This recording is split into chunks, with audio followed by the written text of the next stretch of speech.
La segunda venida del Cristo, sin paradigmas religiosos. Segunda parte.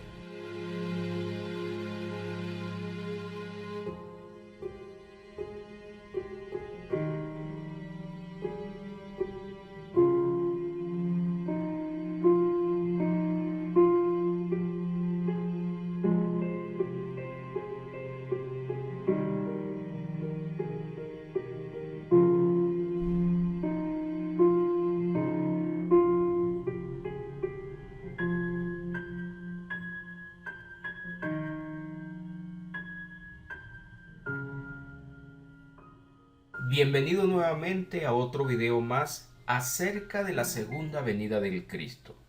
Recuerden que esta verdad está sumergida sobre muchos paradigmas y por lo delicado del asunto se hace necesario explicarlos muy bien. Para que pueda entender este video, le invito a no dejar de revisar el video anterior, donde hemos mostrado la mayor cantidad de citas bíblicas que nos hablan sobre esta parucía del Señor y que se ha transformado en nuestros tiempos en una espera, en un deseo, en un pensamiento e inclusive en un mercado. En dicho video pudimos mostrar cómo se fueron formando algunos dogmas hasta llegar a nuestro siglo XXI. Y pudimos ver que la mayoría está basado en algo que se conoce como silogismo, que tienen que ver con un razonamiento deductivo, el cual consiste en llegar a una conclusión basada en premisas previas. Si ese razonamiento se hace correctamente, resultará entonces en una deducción válida, ya que la verdad de esas premisas asegura la verdad de la conclusión. Toda persona que está buscando algún tipo de información que no puede detallar a precisión, comienza formando algo que se conoce como una hipótesis. A partir de esas hipótesis se establecen teorías, las cuales pueden ser cambiables, porque las teorías no son infalibles, pueden estar sujetas a errores de interpretación. Pero una vez que vemos que el mismo hecho se repite en un grado cercano al 100%, ya podemos entonces decidir que lo que estamos planteando tiene todas las características para ser llamado ley. Y hay una gran diferencia entre marcar nuestros planteamientos de fe en base a teorías o marcar nuestros planteamientos de fe en base a una ley. Los análisis de las premisas de un silogismo pueden estar basados a través de un proceso de inducción o de deducción. Y vimos en el video anterior que la inducción es evaluar hechos hasta formar la ley o la teoría de la que estamos hablando, mientras que el proceso deductivo consiste en evaluar los hechos después de que ya tenemos la teoría o la ley planteada. El problema de esta segunda forma radica en que ya alguien previamente decidió cómo se debe evaluar, cómo se debe pensar, y esto permite que existan algunos errores en los planteamientos de esos hechos. Una vez establecida la ley o la teoría, se forma lo que conocemos como un dogma, que es un conjunto de creencias o posiciones que deben aceptarse sin cuestionamiento alguno. Estos dogmas terminan formando doctrinas. Pero debemos siempre preguntarnos, ¿quién hizo el análisis? ¿Quién decide que realmente ese pensamiento está correcto? Si observa el video anterior, puede notar que 20 siglos después de los acontecimientos del año de la cruz, existen infinidad de interpretaciones que han generado distintos grupos religiosos. Y a pesar que según Juan capítulo 17 del 20 en adelante, el Señor le pide al Padre que seamos uno, estos dogmas o estas doctrinas o esta diversidad de pensamientos ha hecho que no podamos llegar a esa unidad de la fe en base a pensamientos. También pudimos notar en el video anterior que el mundo imperial romano terminó creando un modelo de fe doctrinal, el cual inclusive llegó a imponer a través de inquisiciones, donde muchos considerados herejes y rebeldes terminaban siendo asesinados.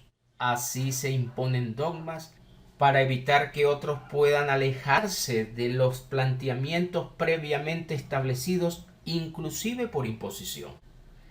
Hoy muchos se han quitado el derecho hasta de investigar, negándose la oportunidad de pensar por su propia cuenta y de tomar la autoridad bíblica como esa lámpara que va a alumbrar ese camino de investigación, no solo para comprobar si lo que nos han dicho está apegado a lo escrito, sino también para encontrar en Dios esas respuestas que estamos buscando, que nos van a ordenar en la búsqueda de la santidad de nuestras almas. Porque todos los que nos dejamos llevar por la fe en el Cristo, deseamos compartir con Él la eternidad.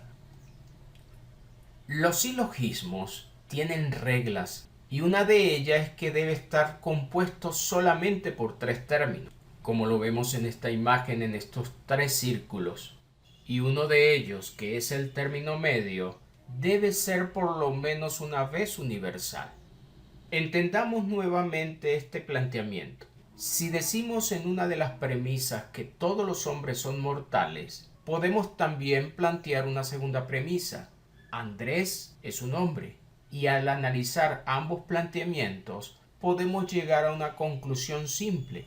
Si todos los hombres son mortales y Andrés es un hombre, entonces por deducción lógica Andrés es mortal. Esta conclusión la hacemos en base a ese planteamiento anterior, y así es como se han hecho muchos análisis a nivel de fe e inclusive a nivel de ciencia. Pero ¿qué pasaría si lo planteamos de la siguiente manera? Todos los hombres son mortales. Rosa es una mujer y no es un hombre. Por lo tanto, nuestra conclusión final pudiera ser que Rosa no es mortal. Y es aquí donde se complican los silogismos. Puede que alguno diga, pero es que la palabra hombre incluye cualquier género, y estaríamos entonces ante la presencia de un signo lingüístico que nos invita a comprender que en distintas culturas y en distintas maneras de pensar, la palabra hombre puede abarcar al género humano en su totalidad, pero también puede estarse refiriendo al sexo masculino. E inclusive es usado para referirse a un ser humano que ha dejado de ser niño para transformarse en un hombre, en un adulto. Esta verdad inevitable en el momento de analizar nos hace ser más delicado en cuanto a la mayor cantidad de preguntas y respuestas que podemos aplicarnos a la hora de establecer un aparente dogma. En cuanto a la venida del Cristo, Él aseguró que vendría pronto, y según Apocalipsis 22, verso 20, dice que vendría en breve. Usted lo puede leer en una Reina Valera o en cualquier versión bíblica. Y a pesar de que usó un adverbio de tiempo que indicaba cercanía, todavía sigue siendo esperado en nuestros tiempos, porque estos silogismos han hecho pensar que el pronto no es literal, lo cual es una probabilidad. Sin embargo, hemos notado que hemos sido parte de la historia sin darnos cuenta, y que esta apreciación decidida ya de que ese pronto no es literal y que el Señor viene por segunda vez está muy marcado en el Concilio de Nicea del 325 después de Cristo, cuando quedó plasmado en un credo que después de la reforma religiosa del siglo XVI no fue tan debatido esta venida del Señor, porque ya previamente había sido aceptada en la mente de los creyentes. Una de las citas más usadas para asumir que Cristo no ha venido la encontramos justamente en Apocalipsis capítulo 1 verso 7, donde el Señor asegura que vendría en las nubes y todo ojo le verá. Observen nuevamente cómo se plantea el silogismo en base a esta premisa bíblica. Si cuando Cristo venga todo ojo lo verá, que es la primera premisa, la premisa media sería: yo no le he visto venir. Y sin embargo, si usted está observando acá, dice que sería todo ojo, lo que debería incluir también los míos, bien porque esté presente en su venida o bien porque me resucite para verlo, pero deberían estar incluidos todos los ojos, porque eso es lo que aparentemente nos está contando la cita. Desde estas dos premisas podemos llegar a una conclusión simple: Cristo no ha venido aún, simplemente porque yo no le he visto y acá dijo que todo ojo le verá.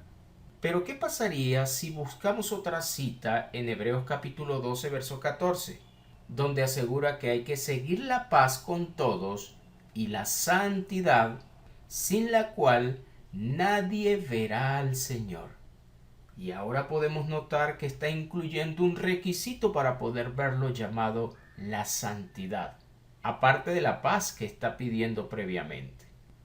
Desde esta perspectiva tenemos entonces que cuando Cristo venga todo ojo lo verá, pero usando la premisa de la santidad podemos decir que no todos viven en santidad.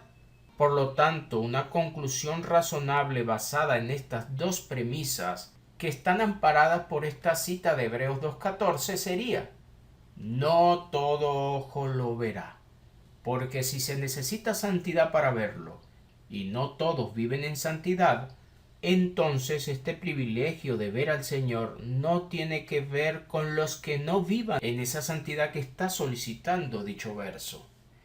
Pero si seguimos forzando a través del primer silogismo de que todo ojo lo debe ver, entonces note ahora cómo quedaría nuestro silogismo. Cuando Cristo venga, todo ojo lo verá. Los malvados también lo verán. Por lo tanto, no se necesitaría santidad para ver al Señor, porque ahora sí incluiría el ojo de toda la humanidad, tanto buenos como malos. Y esto crearía un problema mayor, porque estaríamos diciendo que esta cita de Hebreos está mal planteada, no es tan cierta, no se necesita santidad, y en tal caso tenemos ahora una disyuntiva entre dos planteamientos muy distantes que pueden confundir la mente de los seres humanos creyentes y no creyentes, al llegar a pensar que no tienen que caminar en esa santidad porque de igual manera verán al Señor. El apóstol Pablo dice en 2 de Tesalonicenses capítulo 1 verso 10 que en aquel día que el Señor viniera, sería glorificado en sus santos y sería admirado en todos los que creyeron, lo cual sigue siendo coherente a este planteamiento de santidad que nos obliga a tratar de comprender a qué se refería con que todo ojo lo vería, pero definitivamente no estaba hablando de los malvados. Y cuando vemos estas dos citas que parecieran contrarias o tal vez malentendidas, entramos en una paradoja, que no es más que un hecho o una expresión que aparentemente es contraria a la lógica. El problema no queda allí, sino que hay muchos que basado en esta paradoja forzan el camino de la verdad para que se adapte a ese dogma previamente planteado en base a los silogismos. Y es allí donde empezamos a crear distintas doctrinas religiosas distantes una de otra. No consiste en arrastrar la verdad a mi paradoja, a mi dogma o a mi interpretación teórica. Consiste en que nosotros nos adaptemos a ese camino de la verdad sin salirnos de los parámetros establecidos en la Biblia. Cuando empezamos a ver estas extrañas contrariedades, pero que tienen un fundamento razonable, se genera una lucha en el pensamiento entre dos vertientes y terminarán en lo que se ha llegado a definir como una disonancia cognitiva, que lo definen como un sentimiento extremadamente incómodo que surge en el momento en que una creencia a la cual estoy muy aferrado es refutada por evidencias, las cuales simplemente no se pueden aceptar. Por ese choque contra esos paradigmas que ya previamente han sido planteados, muchos de ellos desde la niñez. Y las personas, a pesar de que tengan evidencia de que está mal planteado ese silogismo, van a tratar de proteger dicha creencia central, tratando de ignorar o de negar cualquier cosa que no se adapte a esa doctrina previamente establecida. No les estoy invitando a que salgan de sus dogmas. Les estoy invitando a que hagamos planteamientos correctos a la hora de aceptarlos. Porque si estos análisis están basados en silogismos que no tienen premisas bien planteadas, las conclusiones pueden ser erradas y pudiéramos estarnos alejando mucho más de esa relación perfecta que el Señor nos está invitando a tener con Él. Como ya hemos dicho, los silogismos también han influido en ese pronto y ese cerca que Apocalipsis nos cuenta. Piense por un instante que está viviendo en el primer siglo donde fue escrito el libro de Apocalipsis, que usted tal vez es uno de los miembros de esas 7 iglesias que estaban en Asia a las cuales fue presentado el libro, y que de momento el Cristo le dice: «He aquí yo vengo pronto», y luego reafirma diciendo: «Ciertamente vengo en breve». ¿Cuál es el primer pensamiento lógico que le va a llegar a su mente? Se hace necesario afirmar lo que creemos o ponerlo en debate para poder encontrar la verdad que está a nuestro alcance. Pero como no fuimos testigos presenciales, nos toca acudir a lo escrito. Alguien dijo alguna vez que las palabras vuelan y lo escrito permanece. Y el Señor, a través de todos sus discípulos, nos dejó autoridad escrita para poder avanzar. El apóstol Pedro dijo en su segunda carta, cuando le estaba escribiendo a esos expatriados de las tribus de Israel, a esos dispersos, según el capítulo 1:1 de su primera carta, luego les escribe una segunda carta al mismo grupo y les dice que ninguna profecía de la Escritura es de interpretación privada. Esto ya acorraló nuestras opciones, porque nos debemos abocar a lo que ya quedó escrito. Por supuesto que el apóstol Pedro les está hablando de las escrituras del Antiguo Testamento, que era en ese momento lo que tenían a la mano y que conocían muy bien esos expatriados a los cuales les está escribiendo. Luego entrega una autoridad plena diciendo: «Porque nunca la profecía fue traída por voluntad humana, sino que los santos hombres de Dios hablaron siendo inspirados por el Espíritu Santo». Lo escrito tiene una autoridad celestial. Fue el Espíritu Santo el que influyó en la mente de todos esos profetas antiguos y de esos discípulos del primer siglo para poder entregarnos lo que hoy podemos leer. Nuevamente el apóstol Pablo dice en 1 Corintios 4 que aprendieran a no pensar más de lo que está escrito. Y otra vez les recuerdo, lo que estaba escrito era el Antiguo Testamento. Si usted ve el contexto, desde el capítulo 1 les hace saber que estaban divididos, y en el verso 10 les invita a tener una misma mente y un mismo modo de pensar, y la única manera para unir a distintos pensamientos es tomando un centro común, una autoridad por encima de esos que están en ese círculo.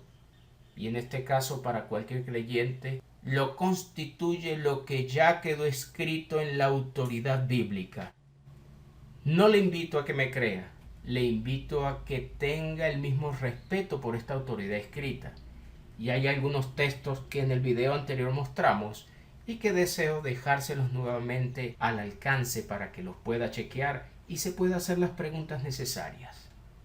Mateo, en el capítulo 16, versos 27 y 28, nos cuenta que el Señor dijo lo siguiente: «Porque el Hijo vendrá en la gloria de su Padre con sus ángeles, y entonces pagará a cada uno conforme a sus obras». Nadie dudaría que está hablando de su segunda venida con ángeles para entregar recompensas. Pero observe lo que dice el verso 27. «De cierto os digo que hay algunos de los que están aquí que no gustarán la muerte hasta que hayan visto al Hijo del Hombre viniendo en su reino». Y pudimos hablar que este término gustar se está refiriendo a probar la muerte. Algunas versiones dicen no morirán, porque estas personas estarían presentes en el momento de que el Hijo del Hombre viniera. Y aunque algunos tratan de acomodarlo el día de Pentecostés, que el Señor vino en el Espíritu, el verso previo está hablando de una venida con ángeles para retribución. Decir que esa venida no sería pronta es decir que esos algunos de los que estaban allí siguen vivos, y hace aproximadamente 2000 años que esto se dijo. No pueden haber personas con 2000 años de vida esperando a que esta profecía de la venida del Hijo del Hombre se cumpla. Nuevamente les dice en Mateo capítulo 13, 39 al 43, cuando viene hablando de la parábola del trigo y la cizaña, y las relaciona con la siega que haría con sus ángeles. Observe lo que nos enseña. De manera que como se arranca la cizaña y se quema en el fuego, así será en el fin de este siglo. El Señor estaba haciendo referencia a ese siglo que vivían, el cual debía finalizar. Y según el texto, enviaría el Hijo del Hombre a sus ángeles y recogerían de su reino a todos los que sirven de tropiezo y a los que hacen iniquidad.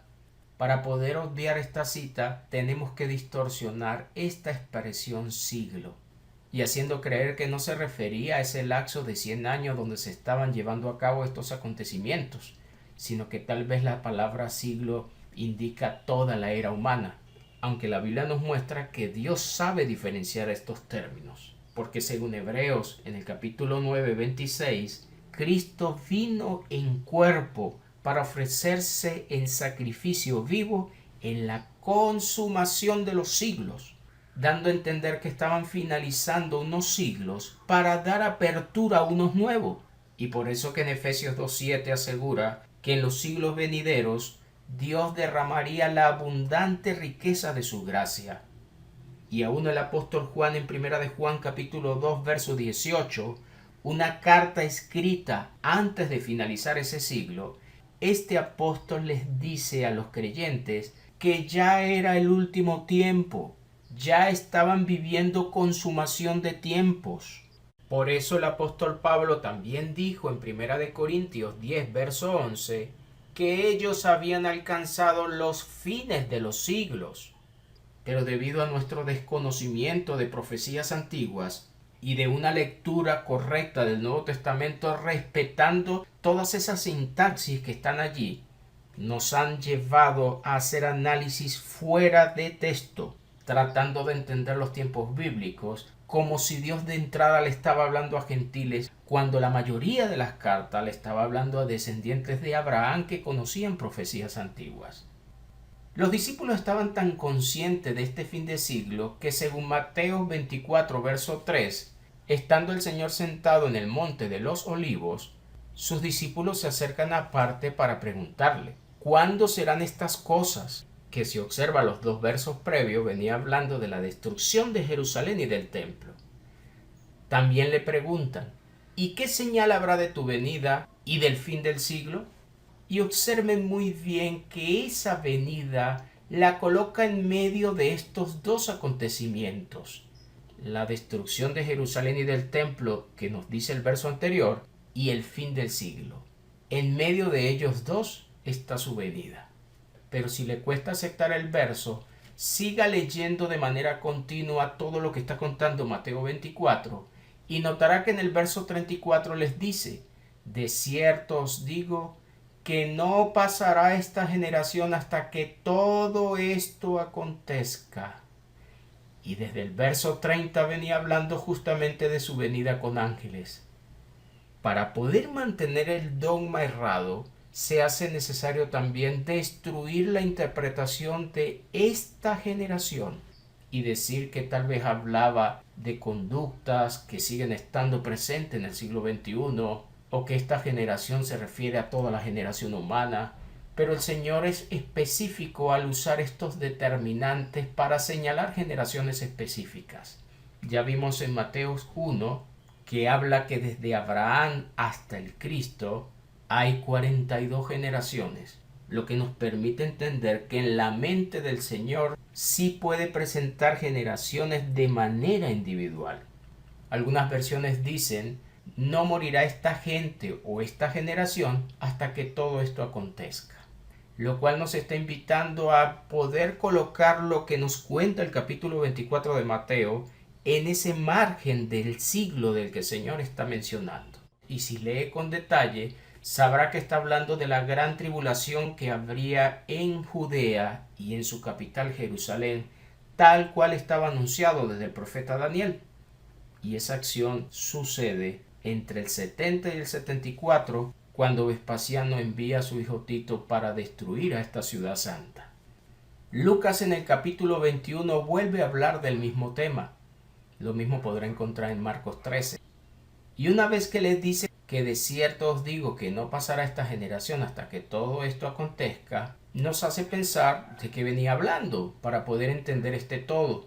Y observen lo que dijo en el verso 27. Entonces verán al Hijo del Hombre que vendrá en una nube con poder y gran gloria.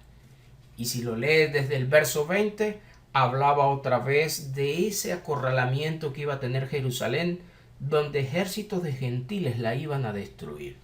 Y las personas de esa tierra, por el temor de lo que estarían viviendo, estarían angustiadas. Y verían entonces al Hijo del Hombre viniendo en esa nube con poder y gran gloria. En la cercanía de esos eventos, la redención estaría cerca, así como también estaría cerca el reino de Dios.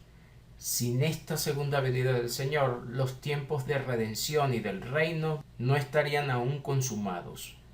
Nuevamente podemos leer en Mateo 10, del 16 al 23, que el Señor les viene hablando a sus discípulos sobre toda esa tribulación que pasarían y les dice que estarían en medio de lobos, pero que debían ser prudentes como serpientes y sencillos como palomas, porque los hombres los iban a entregar a los concilios y en las sinagogas de ellos, esas sinagogas del primer siglo, los iban a azotar, pero cuando los persiguieran en esa ciudad, que estaba haciendo referencia a Jerusalén, si lee el texto, dice que huya a la otra y les asegura, porque de cierto os digo que no acabaréis de recorrer todas las ciudades de Israel antes que venga el Hijo del Hombre.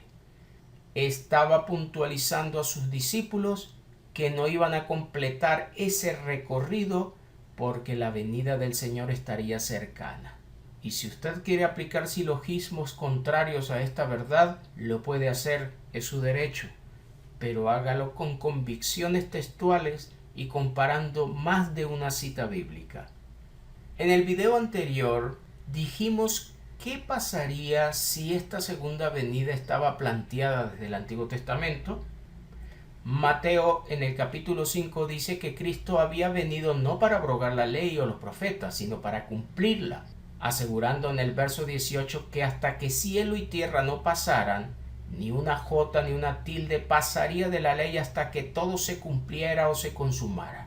Y aunque muchos aleguen que esto se consumó en la cruz, no podemos verlo de esta manera, porque cielo y tierra no pasaron en la cruz, y aún podemos ver dentro de los profetas que una desolación anunciada por Daniel debía consumarse en esa tierra santa, lo que nos obliga a pensar qué fue lo que realmente se consumó en la cruz. Si usted lee el texto de Lucas 24, notará ya en el 44 que una vez que Cristo resucita, le dice a sus discípulos que esas eran las cosas que eran necesarias que se cumplieran, pero hablando de esas cosas que estaban escritas de Él, porque había un ministerio como hombre que debía consumar y termina con su resurrección. A partir de allí comienza una era del Cristo glorificado. Pero bíblicamente todavía faltaban profecías antiguas por consumarse. Y esto es lo que nos cuenta el apóstol Pedro en Hechos capítulo 3, cuando invitando a esos habitantes de Jerusalén, les dice que se arrepintieran y se convirtieran, no solo para que vinieran de la presencia del Señor tiempos de refrigerio, sino también para que el Padre enviara a Jesucristo que le fue antes anunciado. ¿De qué envío específicamente estaba hablando? ¿De su primera venida como hombre o de su segunda venida? Y observen que le sigue diciendo en el verso 21, a quien de cierto es necesario que el cielo reciba hasta los tiempos de la restauración de todas las cosas de que habló Dios por boca de sus santos profetas que han sido desde tiempo antiguo. Es decir, que después de ese día de Pentecostés todavía faltaban profecías antiguas por consumarse para que Dios les restaurara todo lo que había prometido desde el Antiguo Testamento.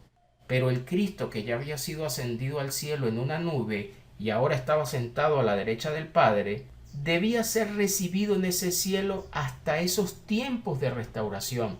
Lo que nos invita entonces a pensar que esta venida de la que habla está haciendo referencia a su segunda venida, y de ser así, fue anunciada desde el Antiguo Testamento, lo que hace que la parucía del Señor o su segunda venida también sea una profecía antigua que debía completarse. El apóstol Pablo, por su parte, al escribir la carta a los romanos cercano al año 58, es decir, 25 años después de la cruz o después del día de Pentecostés del año 33, y en dicha carta dice en el capítulo 11 que no debía ser ignorado un misterio, refiriéndose a ese endurecimiento que tenía el pueblo de Israel, que según el mismo capítulo era una profecía donde Dios colocaría un espíritu de estupor o de adormecimiento. Pero según este plan profético, era hasta que haya entrado la plenitud de los gentiles, acción que todavía no había acontecido cuando esta carta se escribe después de la cruz. Y observe lo que dice el verso 26 haciendo uso de un conector. Y luego todo Israel será salvo. Inmediatamente el apóstol hace referencia a una cita antiguo testamentaria diciendo, como está escrito, vendrá de Sión el libertador, que apartará de Jacob la impiedad, y este será mi pacto con ellos cuando yo quite sus pecados. Para poder completarse esta salvación de la que está hablando este verso, debía venir el libertador desde Sión, y en ese momento el pacto quedaría confirmado.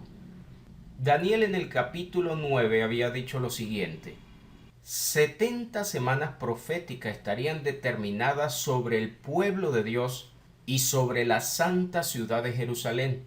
Y observen bien que asegura que allí terminaría la prevaricación, se pondría fin al pecado, se expiaría la iniquidad, traería la justicia perdurable, quedando sellada la visión y la profecía. Este final profético dejaría ungido al Santo de los Santos. Muchos ven todos estos acontecimientos en la cruz. Sin embargo, el profeta Daniel asegura que esas 70 semanas estarían desglosadas 7 para poder reconstruir lo que había destruido el imperio de Babilonia cuando atacó a Jerusalén y su templo. Luego habla de 62 semanas hasta llegar a la muerte del Mesías príncipe y la destrucción de la ciudad y el santuario, y finalmente activaría la última semana. Dice el verso 26: y después de las 62 semanas se quitará la vida al Mesías, lo cual ya nos ubica en el año 33, y como acabamos de decir, sumaríamos también las 7 primeras donde sería restaurada la ciudad. Hasta este momento de la muerte del Mesías solamente pudieran sumarse 69 semanas, 7 más 62, dentro de las cuales el pueblo de un príncipe que habría de venir debía destruir la ciudad y el santuario. Para muchos, esta destrucción del santuario hacía referencia al cuerpo de Cristo. Sin embargo, la ciudad no entra en este tipo de pensamiento. El mismo Señor afirmó en Lucas 21 que Jerusalén tenía que ser destruida, y también cuenta en ese capítulo que del templo no quedarían piedras, lo cual nos está dando a entender que esta destrucción estaba mucho tiempo después de la muerte del Mesías en la cruz, y que coinciden muy bien con los hechos del año 70 al 74, donde Roma cumplió esta profecía. Pero si observan, solamente después de esa destrucción de la ciudad y el santuario sería cuando tendría lugar la última semana, diciendo el verso: y por otra semana confirmará el pacto con muchos. Noten bien que este pacto del cual estaba hablando el apóstol Pablo en Romanos 11 solamente podría ser este mismo pacto del que habla en la última semana profética, pacto que solamente es confirmable después de la destrucción de la ciudad y del santuario. Por eso podemos notar en Hebreos 8:13, una carta escrita más de 30 años después de la cruz, que todavía el antiguo pacto estaba próximo a desaparecer, y según el verso 6, el nuevo pacto todavía estaba en mediación. Por lo tanto, esta última semana no quedaría consumada en tiempos del año 33, sino después de la destrucción de la ciudad y del santuario. Y por eso Cristo en Mateo 24 hizo referencia a esta desolación de la que había hablado el profeta Daniel, relacionándolo justamente con los acontecimientos que tendrían lugar en esas tierras de Judea. donde Jerusalén, según Lucas 21:24, sería hollada por los gentiles para poder cumplir todo lo que estaba escrito sobre ella y entregar la retribución que había sido anunciada. En esta misma carta a los romanos, pero en el capítulo 13, el apóstol les invita a conocer el tiempo, asegurando que estaba más cerca de ellos la salvación que cuando habían creído.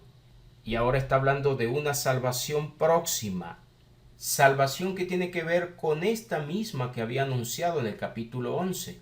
Y recuerde que esta carta está escrita después de 25 años de haberse consumado la crucifixión y la resurrección del Cristo.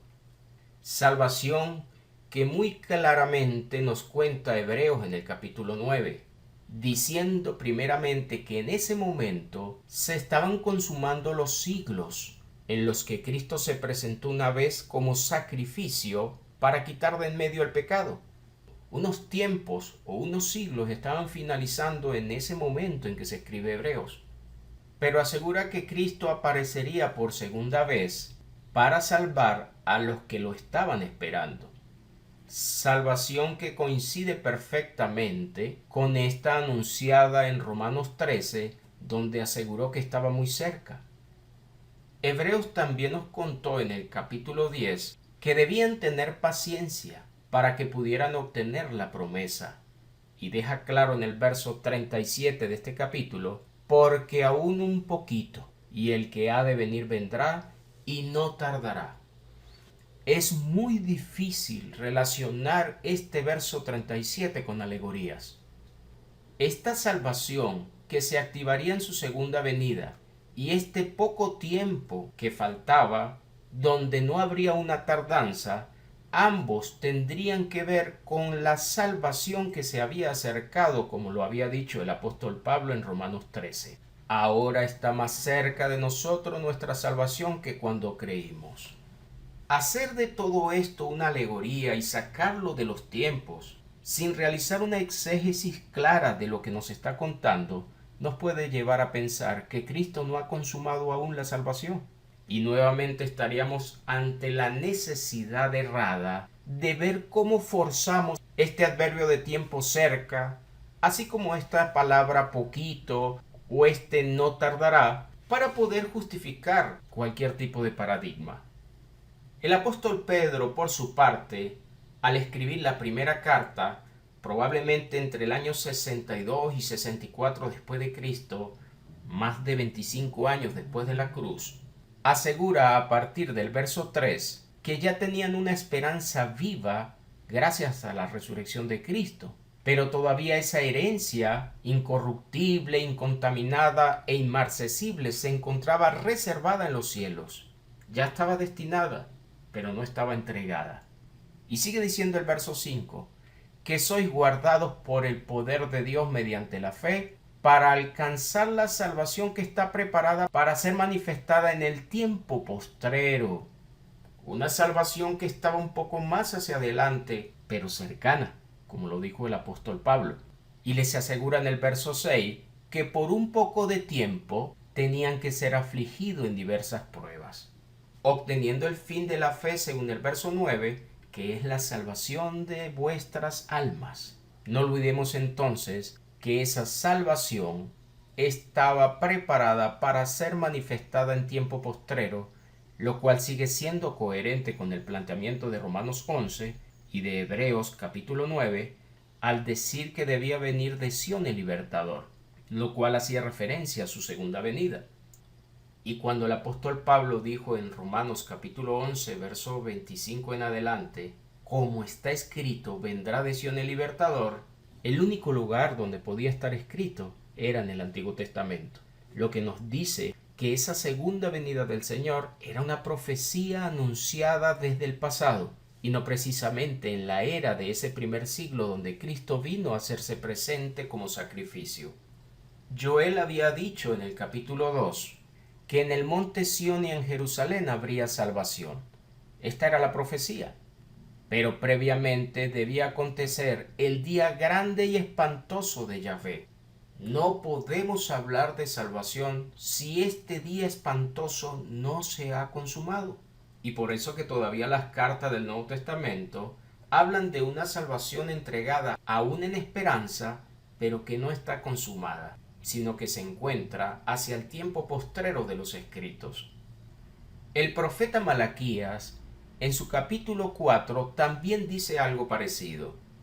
Les asegura en el verso 2 que nacería el sol de justicia y en sus alas traería salvación, pero previamente debía acontecer el día ardiente como un horno, donde todos los soberbios y los que hacen maldad debían ser destruidos como estopa. Coherentemente, sin desapegarse del mismo sentir, nos vuelve a contar lo que ya había dicho Joel. Si sigue leyendo este capítulo, en el verso 5 asegura que antes de ese día terrible enviaría primeramente al profeta Elías, y que según el Cristo estaba representado por Juan el Bautista, como lo puede leer en Mateos 11, 13 y 14, Lucas 1 del 12 en adelante, e inclusive lo vuelve a reafirmar en la transfiguración que nos cuenta Mateos 17. Por eso Juan el Bautista aseguró que se había acercado el reino de Dios, e inclusive la ira que nos dice en Mateos capítulo 3. Isaías también nos habla acerca de esa salvación. En el capítulo 25 aseguró lo siguiente: en aquel día se diría, he aquí este es nuestro Dios, le hemos esperado y nos salvará. Este es Yahvé a quien hemos esperado, nos gozaremos y nos alegraremos en su salvación. Recuerden que Isaías, según el capítulo 1, verso 1, escribe visiones acerca de Judá y de Jerusalén. Y ya en este capítulo 25 está nuevamente hablando de esa salvación. Algunos asumen que está en la cruz, pero así como debía acontecer un día espantoso previamente, ahora en estos versos nos dice que debía ser destruida la muerte para siempre y ya iba a enjugar toda lágrima de los rostros. Sin la consumación de esta victoria plena sobre la muerte para siempre, no podría tener lugar esta salvación que estaban esperando. Y si desea puede leer en 1 Corintios 15 a partir del verso 24 hasta el 27, que ese enemigo llamado muerte no estaba vencida aún cuando esta carta es escrita después del año 55 de la era común. Solamente Cristo como primicia había salido de ella, pero aún faltaba que la muerte fuera destruida en su totalidad. Y según el verso 56, quien estaba manteniendo esa muerte aún era el pecado que recibía poder aún de la ley y que debía ser destruido, como nos contó las profecías de las 70 semanas. Esta victoria y destrucción total de la muerte era una profecía que se encontraba en Oseas 13, verso 14, donde Dios asegura que redimiría a esos santos de la muerte para librarlo de ella e inmediatamente destruiría a este enemigo. Para ello la resurrección era necesaria y estaba profetizada desde el Antiguo Testamento, como puede conseguir en varias citas, pero una de las más contundentes está en Daniel capítulo 12, verso 2. Y según el apóstol Pablo, en Hechos 24, 14 en adelante, afirmó que la ley y los profetas habían hablado de esa resurrección. El cumplimiento de esta victoria también tendría que ver con esa segunda venida del Señor. Nuevamente Isaías, pero esta vez en el capítulo 62, dejó clara una profecía, al decir que por amor a Sión Dios no callaría, y por amor a Jerusalén no descansaría hasta que saliera como resplandor su justicia y su salvación se encendiera como una antorcha. Por eso Cristo en vida terrenal dijo, mi Padre hasta ahora trabaja y yo trabajo, porque no iba a descansar hasta que estos tiempos no se consumaran en Sión y en Jerusalén. Y nos sigue diciendo el verso 2, entonces verán la gente tu justicia y todos los reyes tu gloria, refiriéndose justamente a esta nueva Jerusalén. Y te será puesto un nombre nuevo que la boca de Yahvé nombrará. Y serás corona de gloria en la mano de Yahvé y diadema de reino en la mano del Dios tuyo. No podemos hacer análisis excluyendo a este pueblo de Israel. Nunca más te llamarán desamparada, porque el amor de Yahvé estará en ti y tu tierra será desposada. Pues como el joven se desposa con la virgen, se desposarán contigo tus hijos, Y como el gozo del esposo con la esposa, así se gozará contigo el Dios tuyo. Unas bodas perfectas de esta amada Jerusalén con el Todopoderoso. Bodas que no están consumadas en las cartas del Nuevo Testamento, sino que seguirían siendo anunciadas hacia un futuro próximo del escrito de Apocalipsis. Usted podrá notar la mayor cantidad de todos estos detalles en el capítulo 21 de Apocalipsis, al decir que descendería esa nueva y santa ciudad desde el cielo, dispuesta como una novia ataviada para su marido. Y según el verso 3 de Apocalipsis 21, sería extendido el tabernáculo de Dios sobre los hombres para ser reconocidos como pueblo y él morar con ellos. Por esta razón es que la salvación todavía estaba hacia el futuro de los escritos del Nuevo Testamento, pero no olvidemos que estaba hablando de una salvación que se acercaba, salvación que dependería de la segunda venida del Señor, el cual vendría desde Sión como libertador para consumar esos tiempos de salvación. Ahora podemos entender mejor por qué el libro de los Hechos en el capítulo 3 les invita a arrepentirse y a convertirse para que Dios borrara los pecados y para que les enviara a Jesucristo que les fue antes anunciado, lo cual nos está invitando a entender desde cuándo estuvo anunciada esta venida del Señor. Y como ya pudimos ver, era necesario que el cielo lo recibiera hasta los tiempos de la restauración de todas las cosas que habló Dios por boca de sus santos profetas que fueron desde tiempo antiguo. Por lo tanto, no podemos jamás decir que en el año 33 quedaron cumplidas todas las profecías si Dios no envía a Jesucristo como fue anunciado previamente. Aún la desolación anunciada por Daniel, el día terrible anunciado por Joel y Malaquías, la destrucción que estaba anunciada en Daniel 9 no quedaron consumadas en la cruz. Y estos son partes de profecías que también debían cumplirse. Los cielos y la tierra nueva, de la cual habló Isaías 65:17, para después de ellos gozarse Dios con Jerusalén, como lo sigue contando hasta el verso 19.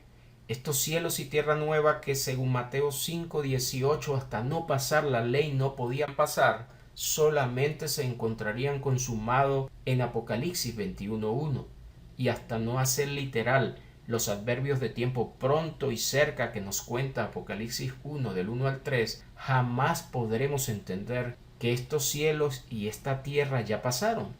Y al cambiar el signo lingüístico de la palabra tierra creyendo que se refería a planeta y no precisamente a esa tierra amada que nos cuenta Ezequiel capítulo 20 versos 5 y 6, asegurando que de todas las tierras la más hermosa era aquella que fluía leche y miel, y que una vez más Ezequiel en el capítulo 36 a partir del verso 19 asegura que las naciones sabían muy bien que la tierra de Dios era esa Israel. Hasta no entender este significado real de la palabra tierra, nunca podremos entender la venida del Señor. Muchos siguen esperando que el planeta sea destruido, pero de eso no hablaba. Y por eso que en Apocalipsis 20, a partir del verso 7 hasta el 9, habla de que Gog y Magog vendrían a rodear la tierra y la ciudad amada. Pero Gog y Magog, según Ezequiel 38, era una confederación de naciones que vendrían de los cuatro ángulos a rodear a Israel. Así que Apocalipsis 20 estaba haciendo una referencia a esa ciudad santa, pero también a esa tierra amada por Dios, que sería acorralada por enemigos de sus fronteras. Pensar que la palabra tierra es sinónimo de planeta es pensar que Gog y Magog son extraterrestres que están alrededor del planeta viniendo a rodearlo, lo cual es algo muy fuera de texto. Debido a que las profecías no estaban totalmente consumadas cuando el apóstol Pedro escribe, es por eso que todavía en su segunda carta, como hemos dicho, escrita cercano al año 64, él todavía le dice a los expatriados que hacían bien en estar atentos a la palabra profética más segura, aclarando que la profecía de la Escritura no es de interpretación privada, porque los profetas hablaron siendo inspirados por el Espíritu Santo. Todavía cercano a esta fecha, se siguen manteniendo atentos a lo que las profecías contaban, como también en Efesios 2, verso 20, el apóstol Pablo les invita a fundarse no solo en la doctrina de apóstoles, sino también de profetas, porque hasta no consumarse los tiempos proféticos, no podríamos hablar del descanso que Dios tendría hasta alcanzar ver la gloria y la salvación consumada en Jerusalén. Solamente en el toque de la séptima trompeta, según Apocalipsis 10, versos 6 y 7, se daría consumación a lo que había sido dicho por los santos profetas. Es decir, que Apocalipsis es el cierre perfecto de todo aquello que nos contaba la última semana en Daniel capítulo 9. David, el dulce cantor de Israel, había dicho en el Salmo 110 que el Señor se sentaría a la diestra del Padre hasta que ponga tus enemigos por estrado de tus pies. Y sabemos que quedó sentado en lo que nos cuenta Hechos capítulo 2 a partir del verso 32. Cristo, una vez resucitado, es subido en una nube para ser sentado a la diestra del Padre. Pero aparece acá un hasta, que es una proposición condicional, dando a entender que estaría allí hasta poner a todos sus enemigos por estrado de sus pies. Ya en Mateo capítulo 25, 31, cuando el Señor viniera con ángeles, se sentaría en su propio trono de gloria para reunir todas las naciones, y en el verso 34 asegura que los santos heredarían el reino prometido desde la fundación del mundo. Este Salmo 110 nos dice en el verso 5 y 6 que después de sentado a la diestra de Dios, debía venir a quebrantar a los reyes en el día de su ira, debía juzgar las naciones y las debía llenar de cadáveres. Aunque sabemos que esta sentada a la diestra está consumada en el año 33, no obstante, toda esta ira anunciada a partir de este verso 5 solamente coincide con los tiempos de su segunda venida, cuando vendría a consumarla. Y por eso es que podemos leer en Mateo 24 que cuando el Señor venía hablando de su venida, les dice que donde quiera que estuviera el cuerpo muerto, allí se juntarían las águilas, porque según lo que estamos viendo, la venida del Señor para su ira llenaría de cadáveres a esas naciones de las cuales viene hablando.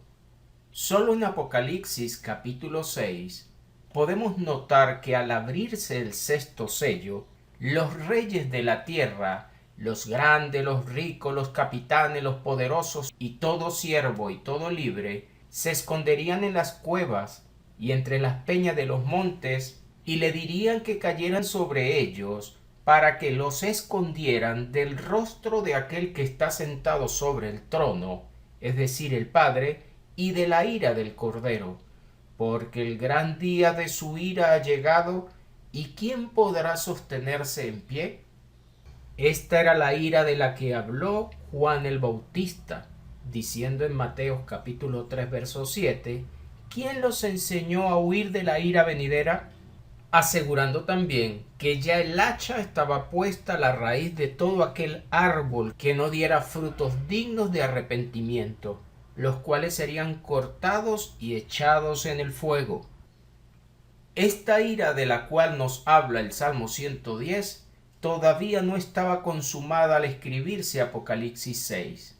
Por eso podemos entender mucho mejor que según el capítulo 10 versos 6 y 7 de Apocalipsis, asegura que en el toque de la séptima trompeta se consumaría el misterio que había sido entregado a los profetas. Es imposible despegar esta ira que nos cuenta el capítulo 6 de Apocalipsis de esta profecía que nos contó el Salmo 110, ira que tendría lugar después de sentado el Señor a la diestra del Padre. Decir que no se ha consumado lo que Apocalipsis cuenta, es decir, que este salmo sigue a la espera. También es cierto que entendiendo que la ira tendría que ver con el día de la gran siega y con el derramamiento de esta ira, entonces de manera clara pudiéramos estar entendiendo que el Salmo 110 estaba anunciando la segunda venida del Señor. El Cristo también hizo referencia a que estos poderosos les dirían a los montes y a las peñas, caed sobre nosotros y escondernos. Lo podemos leer en Lucas capítulo 23, cuando camino al monte del Calvario, Las mujeres lloraban, y Cristo les hace saber: hijas de Jerusalén, no lloréis por mí, sino llorad por vosotras mismas y por vuestros hijos. Porque aquí vendrán días en que dirán: bienaventuradas las estériles, y los vientres que no concibieron, y los pechos que no criaron. Entonces comenzarán a decir a los montes: caed sobre nosotros, y a los collados cubrirnos. Porque si del árbol verde hacen estas cosas, en el seco, ¿qué no se hará? Ya el Señor estaba advirtiendo a esas hijas de Jerusalén que esa profecía se cumpliría. Y solamente en ese sexto sello que hemos visto en la cita anterior es donde dirían: caed sobre nosotros, y a los collados cubrirnos, porque la presencia del Señor se manifestaría. El profeta Isaías también hizo referencia a este mismo planteamiento, cuando en el capítulo 2, verso 10 dice lo siguiente: métete en la peña, escóndete en el polvo de la presencia temible de Yahvé y del resplandor de su majestad. Y luego plantea lo que dijo Malaquías en el capítulo 4 acerca de los soberbios, al decir en este verso 11: la altivez de los ojos del hombre será abatida, y la soberbia de los hombres será humillada, y Yahvé solo será exaltado en aquel día. Porque el día de Yahvé de los ejércitos vendrá sobre todo soberbio y altivo, sobre todo enaltecido, y será abatido. La altivez del hombre será abatida, dice el verso 17, y la soberbia de los hombres será humillada, y solo Yahvé será exaltado en aquel día. Y quitará totalmente los ídolos, y se meterán en las cavernas de las peñas y en las aberturas de la tierra, por la presencia temible de Yahvé y por el resplandor de su majestad, cuando él se levante para castigar la tierra. Profecía antiguo testamentaria, y que tiene que ver con esa segunda venida del Señor para consumar la ira de aquel que estaba sentado en el trono y del Cordero. Este mismo profeta Isaías en el capítulo 63 vuelve a hablar de ella, diciendo: ¿quién es este que viene de Edom, de Bosra, con vestido rojo? Este hermoso en su vestido, que marcha en la grandeza de su poder.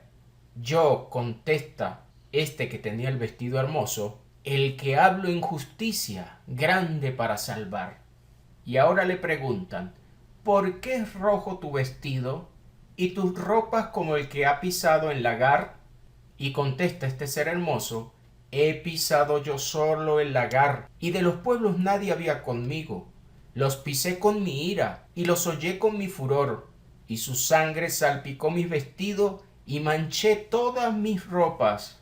Porque el día de la venganza está en mi corazón, y el año de mi redimido ha llegado. Miré, y no había quien ayudara, y me maravillé que no hubiera quien sustentase, y me salvó mi brazo, y me sostuvo mi ira, y con mi ira hollé los pueblos, y los embriagué en mi furor, y derramé en tierra su sangre. Nuevamente vemos una profecía antiguotestamentaria que está hablando de la ira, y está hablando de aquel cuyo vestido estaba manchado en sangre. Y observe muy bien que relaciona ese día de la venganza con el año de la redención. Solo en Apocalipsis capítulo 14 podemos encontrar la misma descripción. Desde el verso 1 podrá ver al Cordero en el monte Sión, y ya a partir del verso 14 encontramos el momento en que se haría la siega. El siervo Juan diría que miró a uno en una nube blanca, semejante al Hijo del Hombre, que tenía una corona de oro y en la mano una hoz aguda. Un ángel le dice: mete tu hoz y siega, porque la hora de segar ha llegado, pues la mies de la tierra está madura. Esta siega no podía hacerse hasta que estos siervos no maduraran, pero algo nos contó Cristo, y Mateo capítulo 13, 39 al 41 lo reafirma, que la siega con ángeles sería en el fin de ese siglo. Por eso debían pasar grandes tribulaciones para ser probados como el fuego hasta el momento de madurar en la fe. El que estaba sentado sobre la nube, es decir, este Hijo de Hombre, metió su hoz en la tierra, y la tierra fue segada.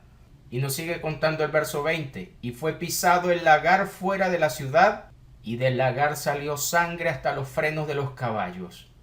Aquí podemos encontrar cómo se desarrolla esa ira y cómo hace mención al lagar que nos contó Isaías en el capítulo 63. En ese momento saldría sangre y sus vestidos quedarían manchados en ella.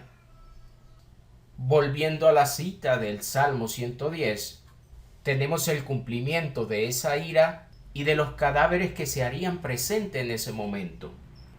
Isaías 66, que viene hablando de ese consuelo que tendría Jerusalén, porque si recuerda Ezequiel 16, desde el 31 hasta el 42, afirmó que Dios consumaría su ira para no enojarse más con ella, pero la tierra sería apedreada, traspasarían con espada a sus habitantes y sus casas serían quemadas, tal cual lo vemos expresado en el futuro próximo de Apocalipsis capítulo 17, verso 16.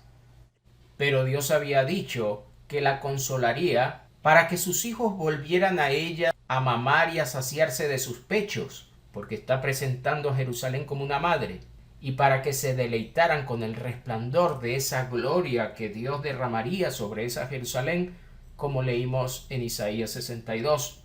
Pero esta consolación, según el mismo capítulo, sería después de que Yahvé viniera con fuego y sus carros como torbellino, para descargar su ira con furor y su reprensión con llama de fuego.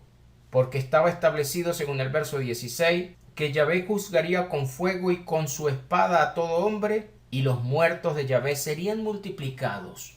Posiblemente a este acontecimiento se estaba refiriendo Juan el Bautista según Mateo capítulo 3, al decir que aquel que vendría también los bautizaría con fuego, ya que en todas las historias de bautismo que conocemos, la intención de Dios siempre es limpiar de maldad. Y no olvide que Juan el Bautista representa al último profeta de la ley, según lo dijo el Señor, y Mateos 11, del 11 hasta el 14, nos los hace saber. Es decir, que las profecías de Juan todavía entran en estos tiempos de la ley, porque si recuerda en Malaquías capítulo 4, verso 5, él era aquel Elías que había de venir antes del día espantoso y terrible del Señor.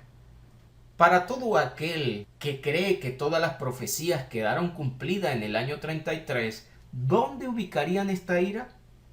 Esa ira que Apocalipsis nos está contando sigue teniendo relación perfecta y coherente con estos planteamientos proféticos. Tenemos por claro entonces que el Señor con su hoz haría la siega, pisaría el lagar y derramaría sangre para manchar sus vestidos, tal cual estaba planteado en Isaías 63.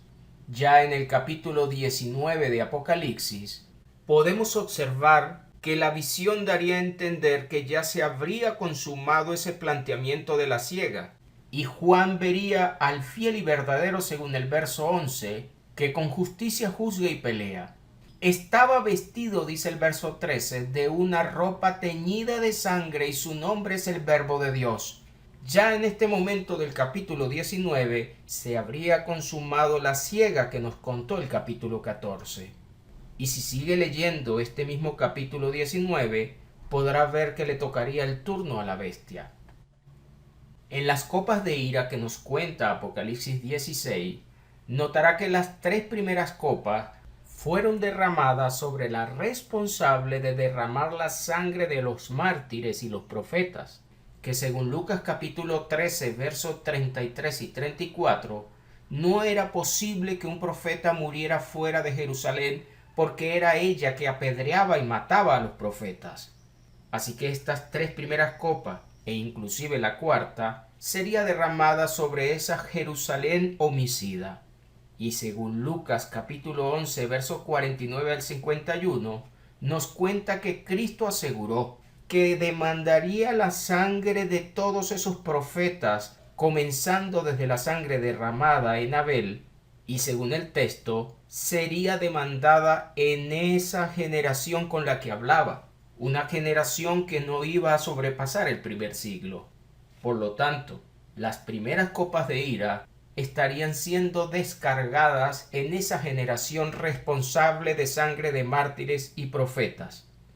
A partir de la quinta copa, podrá notar que ahora le tocaría el turno al trono de la bestia, hasta poder reunirlos en el lugar llamado Armagedón para el gran día de la batalla del Cordero, que nos estaría contando Apocalipsis 19, e inclusive pudiéramos estar incluyendo el capítulo 20, versos 7 al 9, donde Gog y Magog vendrían a rodear la tierra y la ciudad amada, pero estos ejércitos caerían delante de la presencia del Señor. Ya nos había dicho también la parábola de las bodas en Mateo 22, que aquellos que no atendieran a la invitación, Dios se enojaría con ellos, y asegura en el verso 7 que le quemaría la ciudad a esos homicidas, refiriéndose a todos estos judíos que aun después de la resurrección y la exaltación del Señor siguieron rechazando la invitación a las bodas que estaban planteadas desde el Antiguo Testamento, como muy bien lo leímos en Isaías 62, donde Dios aseguró que sus hijos se desposarían con esa Jerusalén porque volverían del cautiverio, y también Dios se desposaría con ella con el amor de un esposo con la esposa. Tenemos entonces en este capítulo 19 que ya estaba vestido de una ropa teñida de sangre, como lo dijo Isaías 63, y se debe al hecho de que él pisa el lagar del vino del furor y de la ira del Dios Todopoderoso. ¿Cómo no relacionar esta verdad del capítulo 19 de Apocalipsis con la descripción perfecta de Isaías 63?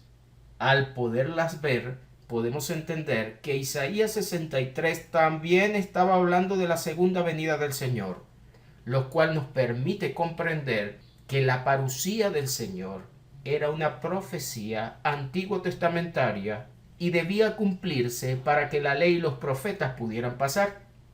Aún más lejos de lo que podamos decir, Enoc, que fue el séptimo después de Adán, el cual fue traspuesto y llevado al cielo sin ver muerte, y que inclusive existió antes de ser escrito cualquier libro del Antiguo Testamento, ya él había hablado sobre este juicio, lo que nos muestra qué tan lejos estaba esta profecía del juicio y de la ira de Dios. Judas lo dice en su único capítulo, verso 14. De estos también profetizó Enoc, séptimo de Adán, diciendo: He aquí, vino el Señor con sus santas decenas de millares, para hacer juicio contra todos y dejar convicto a todos los impíos de todas sus obras impías que han hecho impíamente, y de todas las cosas duras que los pecadores impíos han hablado contra él. Esta consumación de juicio y de ira de Dios estaba profetizada desde tiempos muy antiguos. Por eso podemos comprender que cuando Juan tuvo las visiones y escribe lo que se conoce como el libro de Apocalipsis, en el capítulo 10, verso 6, asegura que tuvo un encuentro con un ángel que tenía el rostro como el sol, y él jura por el que vive por los siglos de los siglos que el tiempo no sería más, es decir, que se estaba acercando a su final. Si compara estas palabras de este ángel en este capítulo 10, notará que son muy parecidas a las que pronunció aquel varón vestido de lino en Daniel capítulo 12, asegurándole que faltaría mucho para llegar a esos días del fin. Sigue diciendo el ángel en este capítulo 10 de Apocalipsis que en los días de la voz del séptimo ángel, cuando él comience a tocar la trompeta, el misterio de Dios se consumará, como él lo anunció a sus siervos los profetas. Todavía Apocalipsis está contando la finalización de los tiempos proféticos, donde se consumaría esa parte de profecías que aún faltaban después de la cruz, pero que habían sido anunciadas desde tiempos veterotestamentarios. Esta misma trompeta que tocaría este séptimo ángel sería el que permitiría activar el reino eterno que Daniel capítulo 7 nos había contado acerca del Cristo. Dice Apocalipsis 11:15, el séptimo ángel tocó la trompeta, y hubo grandes voces en el cielo que decían: los reinos del mundo han venido a ser de nuestro Señor y de su Cristo, y Él reinará por los siglos de los siglos. Note que está en futuro este término reinar. lo que nos da a entender que todavía no se había consumado ese reino eterno del que había hablado Daniel, porque según vimos, el Cristo se sentaría a la diestra del Padre hasta que pusiera a todos sus enemigos debajo de sus pies. Y solamente es Apocalipsis el lugar donde conseguimos esa victoria sobre esos impíos e inclusive sobre esa cuarta bestia que atacaría a los santos. Podemos aplicar silogismos con este capítulo 11. Por ejemplo, si decimos que Cristo ya reina eternamente, y aquí en el verso lo mostraba hacia el futuro, entonces de manera indirecta estamos diciendo que los santos también reinan con él, porque Daniel 7 dijo que después del reinado de esa roca, los santos recibirían el reino debajo del cielo y reinarían por los siglos de los siglos, según el capítulo 7, versos 26 y 27. Y si Cristo ya reina eternamente y los santos ya reinan con él, entonces por deducción lógica la séptima trompeta ya sonó, y podemos decirlo amparado en los adverbios de tiempo pronto y cerca que Apocalipsis 1 nos contó. Ahora, si hacemos de estos adverbios una alegoría, asumiendo que no eran literales, sino que están en nuestro futuro, entonces tendríamos el siguiente silogismo. La séptima trompeta aún no ha sonado, porque aparentemente el pronto es alegórico y todo estaría hacia el futuro. Y si esta trompeta no ha sonado, entonces aún Cristo no tiene el reino eterno, porque dependería según el verso de esa trompeta. Por lo tanto, los santos tampoco pueden reinar sobre la tierra, porque si Cristo no ha tomado su reino eterno venciendo a sus enemigos, ¿cómo los pueden tener los santos debajo del cielo antes que Él? Esto nos lleva también a pensar lo que ya dijimos en el capítulo 10, versos 6 y 7 de Apocalipsis. Si la séptima trompeta no ha sonado, entonces el misterio profético del Antiguo Testamento no ha sido consumado y la ley no puede pasar hasta que no se cumpla lo que ella hablaba y lo que los profetas también contaron. Tendríamos entonces que si la séptima trompeta no ha sonado, todavía Cristo ni los santos reinan eternamente y por lo tanto quedan profecías antiguas por consumarse. Todo esto desde la perspectiva de un pronto alegórico. Según Apocalipsis capítulo 22 verso 10, le fue dicho al siervo Juan que no sellara las palabras de la profecía de ese libro de Apocalipsis, porque el tiempo está cerca. Y luego en el verso 12 le dice, he aquí yo vengo pronto y mi galardón conmigo. No hay manera de obtener ningún galardón, ninguna recompensa, sin esta venida pronta del Cristo, la cual está haciendo referencia a su segunda venida. Daniel en el capítulo 2 nos contó que Nabucodonosor tuvo un sueño con una imagen, la cual estaba representada por 4 reinos que se levantarían en la tierra.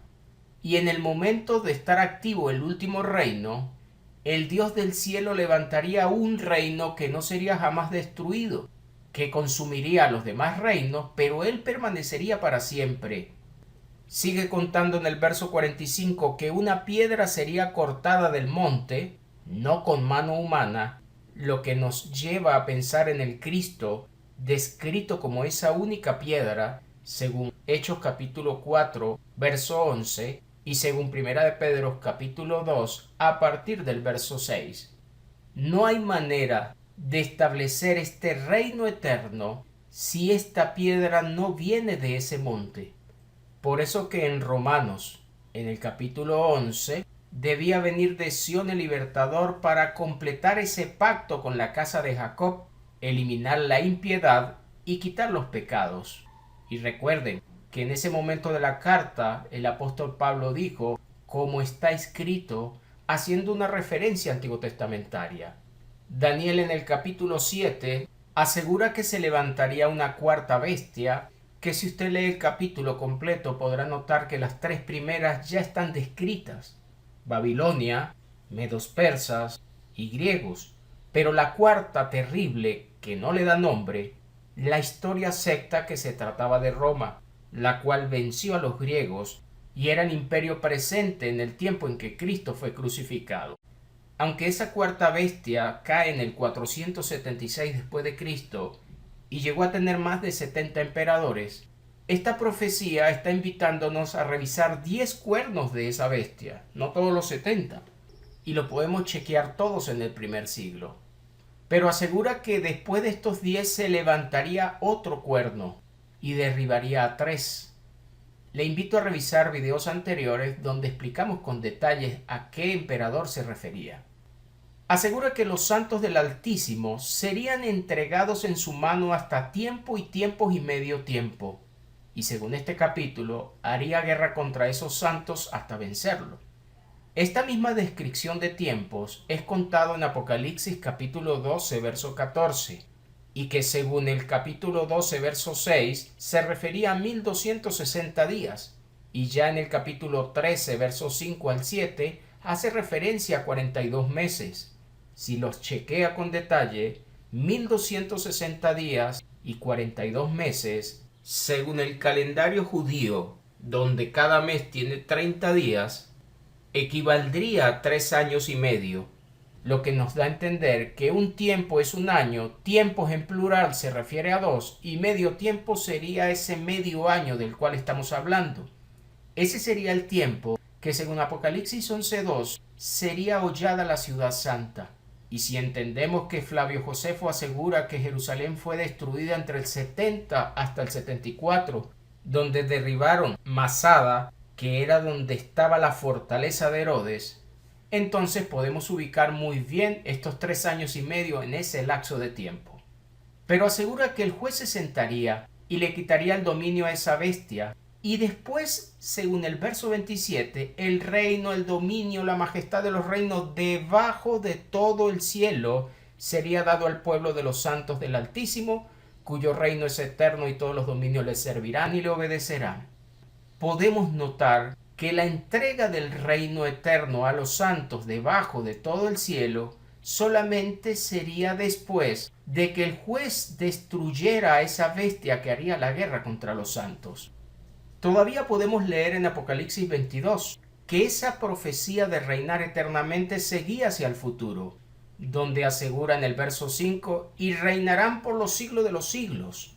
En el capítulo 5 de Apocalipsis, verso 10, asegura que reinarían sobre la tierra hacia el futuro, porque Cristo los había hecho un reino de sacerdotes para entregárselo a Dios.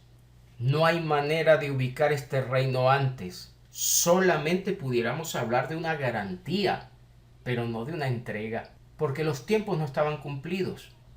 Cuando Lucas escribe su capítulo 21, cuenta lo siguiente: pero cuando vieres a Jerusalén rodeada de ejércitos, sabed entonces que su destrucción ha llegado, dice el verso 20, ya que hemos hablado que esta ira sería descargada sobre esa ramera impía, responsable de sangre de mártires y profetas. Entonces los que estén en Judea huyan a los montes, porque estos hechos iban a ser muy específicos en esta tierra de Judea, no en el planeta.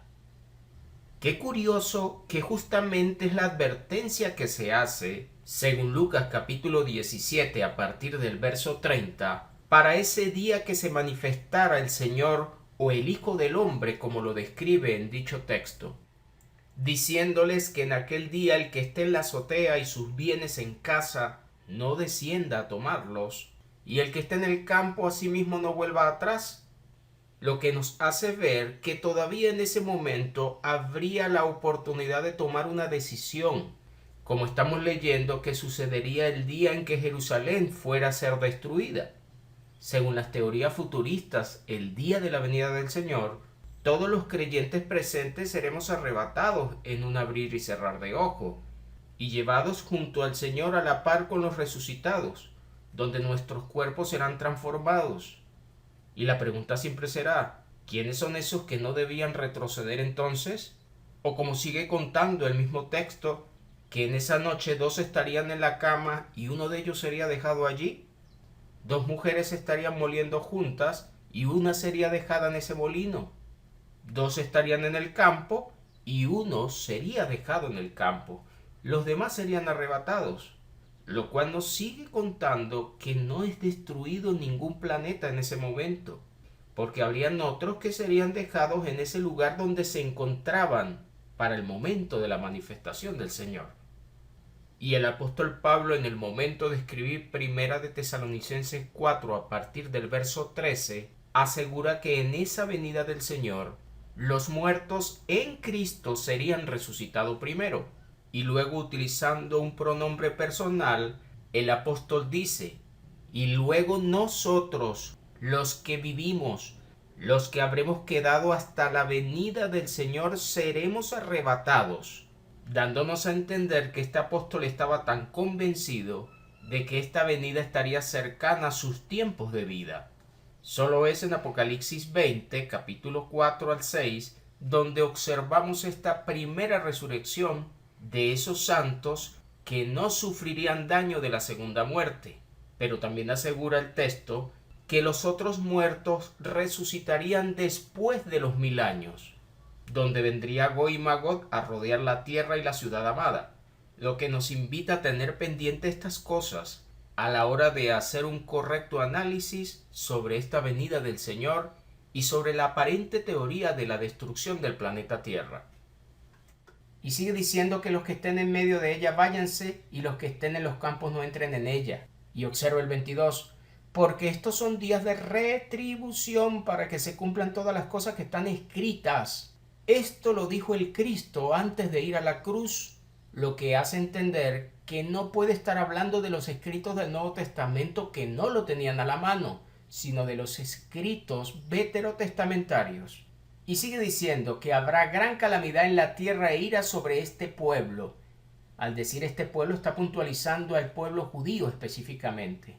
Caerán a filo de espada, serán llevados cautivo a todas las naciones, y Jerusalén será pisoteada u hollada, como dice también la Reina Valera de 1960, hasta que los tiempos de los gentiles se cumplan. Esto lo dijo Cristo antes del 33, pero esto no se cumplió en la cruz. Y sigue hablando el verso 25 con un conector, lo cual nos invita a no despegarlo del párrafo anterior. Entonces habrá señales en el sol, en la luna y en las estrellas. Esto también lo dijo Mateo capítulo 24 verso 30, pero estaba hablando según el verso 34 que todo sucedería en esa generación.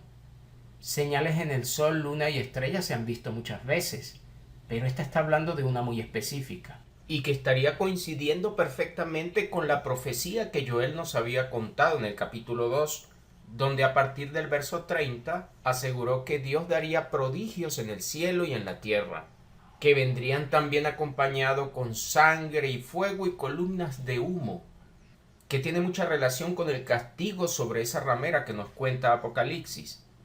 Todo esto acontecería antes del día espantoso y terrible del Señor, para poder completarse en Sion y en Jerusalén la salvación que estaba siendo anunciada.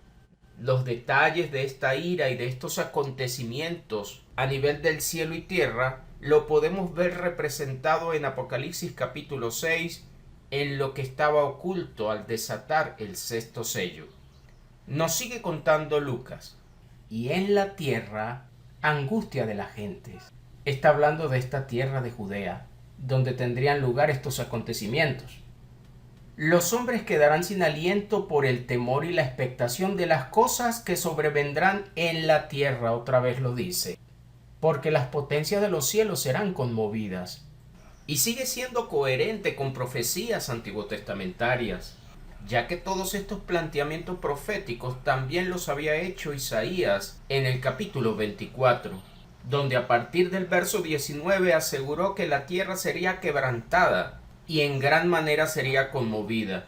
Y ya en el verso 21 asegura que Yahvé castigaría al ejército de los cielos en lo alto y a los reyes de la tierra sobre la tierra, colocando nuevamente en el verso 23 las señales en la luna y en el sol, para poder reinar Yahvé en el monte Sión y en Jerusalén. Previamente le haría advertencia a esos que serían redimidos. Recuerden que Lucas asegura que el Señor les dijo que huyeran de Judea en el momento que esos acontecimientos se dieran. Y en Isaías capítulo 26, verso 20 y 21, el Señor le diría a su pueblo: entra en tus aposentos, cierra tras ti tus puertas, escóndete un poquito por un momento, en tanto que pasa la indignación.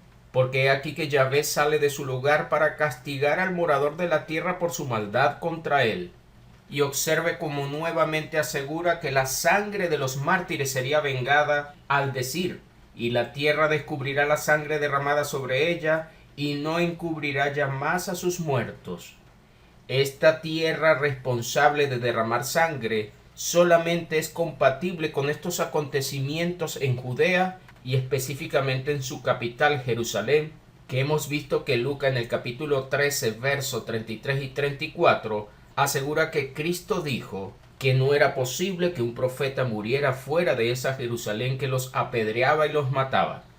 Solamente es Apocalipsis donde nos mostraría los acontecimientos de esta conmoción que comenzaría en el cielo arrojando al diablo y sus ángeles de allí, según el capítulo 12, versos 7 al 10, y luego le tocaría el turno a esa tierra representada en esa ramera que nos cuenta Apocalipsis 18. Y hasta tanto esta conmoción de cielo y tierra no se cumplieran, nos dice Hebreos en el capítulo 12, 26 al 28, el reino estaría en un proceso de entrega. Por eso encontrará el verso 28 conjugado en gerundio al decir recibiendo un reino, lo cual indica que el proceso todavía no había finalizado. Y observe que sigue usando el conector consecutivo entonces, para seguir mostrando que los hechos que va a seguir contando tienen una relación perfecta con lo que ya previamente venía diciendo. Nos dice este verso 27, entonces verán al Hijo del Hombre que vendrá en una nube con poder y gran gloria. Y cuando esas cosas comenzaran a suceder, la redención estaría cerca. Redención que todavía al escribirse Efesios, cercano al año 57, aún no se había consumado según el capítulo 1, verso 14 y el capítulo 4, verso 30. Los creyentes de ese primer siglo, tiempo después de la cruz, todavía seguían esperando el día de la redención. Pero también les hace saber que junto a esta venida, ellos podrían comprender que el reino de Dios estaría cercano. Sin la venida del Señor, este reino no sería heredado. Podemos leerlo en Mateo capítulo 25, verso 31 al 34, donde asegura que ese reino preparado desde la fundación del mundo. Observen hasta dónde llevó esta promesa. Nos dice ese texto en el verso 31 que debía venir el Hijo del Hombre con sus ángeles a sentarse en su trono de gloria para reunir delante de él a esas naciones antes de la entrega de este reino. Y según Mateo 26, desde el verso 26 al 29, solamente sería en el reino del Padre donde tendría lugar ese nuevo pacto consumado para poder disfrutar del fruto de la vid. El reino tan esperado y que nos cuenta Daniel estaría cercano a esta venida, que según el verso 32 no pasaría esa generación con la que Cristo hablaba hasta que todo eso aconteciera. Algunas versiones dicen que no morirá la gente de este tiempo hasta que todo esto suceda, lo que nos invita a comprender que si este hecho sería en tiempo de esta generación, entonces esta venida también estaría ubicada en ese lapso de tiempo, y cuando Cristo dijo vengo pronto, estaba hablándolo de manera literal. Mateo nos volvió a contar en el capítulo 13 las palabras emitidas por el mismo Señor, cuando aseguró en el verso 38 que habría una buena semilla y una cizaña, la cual tenía que ser cegada por ángeles, y al arrancar esta cizaña sería quemada en el fuego, asegurando después de esta coma, así será el fin de este siglo, donde el Señor enviaría a sus ángeles para recoger de su reino a los que estarían causando tropiezo, para echarlos en ese horno de fuego del que habló Malaquías capítulo 4. Es decir, que estos que serían consumidos serían esos soberbios que hemos hablado. Y una vez que esta siega y este castigo sucedieran, los justos resplandecerían como el sol en el reino del Padre, lo que indica que ya el Señor le habría entregado ese reino como estaba anunciado en 1 Corintios capítulo 15 verso 24, refiriéndose justamente a que en ese tiempo del fin el Señor le entregaría el reino al Dios y Padre, pero nunca se refirió al fin del planeta Tierra. sino al fin del siglo que nos venía contando Mateo 24 y que aún lo vemos representado en esta cita de Mateo 13. Aquí podemos ver en Mateo 25 lo que acabamos de decir. El reino preparado desde la fundación del mundo sería heredado cuando el Hijo del Hombre viniera en su gloria con sus ángeles y se sentara en su trono de gloria. Sin la venida del Señor, jamás se podría entregar el reino debajo del cielo a los santos, como nos dijo Daniel en el capítulo 7. Y recuerde que un cuerno de la cuarta bestia debía ser vencido antes de realizar el Señor esta entrega del reino, y completar así la promesa de su venida, como dijo Daniel cuando hizo referencia a que la roca vendría desde Sión a establecer su reino eterno. No estaba hablando de su primera venida, porque recuerden que en el día de Pentecostés Cristo fue llevado a ese monte Sión en una nube y desde allá debía volver el libertador, para completar todas las profecías de restauración que nos cuenta Hechos capítulo 3, 20 y 21, donde debía consumarse todo lo que los profetas habían dicho. Sin esta venida del Señor, jamás los tiempos de restauración para esa casa de Israel, promesas que estaban anunciadas desde el pasado, nunca se pudieran cumplir, lo que hace que ningún gentil tampoco las pueda obtener, porque primeramente Dios debía completar los tiempos a esos descendientes directos de Abraham. Ese reino había sido prometido a David, y un descendiente suyo debía confirmarlo, como podemos leer en 2 de Samuel capítulo 7, donde Dios le había dicho que cuando durmiera con sus padres, Dios le levantaría a uno de su linaje para firmarle el reino a este rey David. Ese descendiente suyo, que en un momento se creyó que podía ser Salomón, no se consumó en esos tiempos.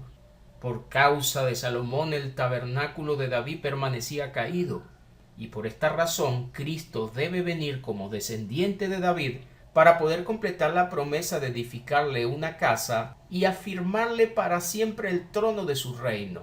Nos dice el verso 16 que esa promesa aseguraba que sería firmada esa casa y el reino de David para siempre, y su trono sería estable eternamente. Por esta razón podemos notar que Apocalipsis todavía describe a Cristo como ese descendiente de David. Lo puede leer en Apocalipsis 3, verso 7, en el capítulo 5, verso 5 en adelante, haciendo referencia a que era descendiente de Isaí, el cual fue padre de David, y nuevamente lo puede leer en Apocalipsis 22, 16.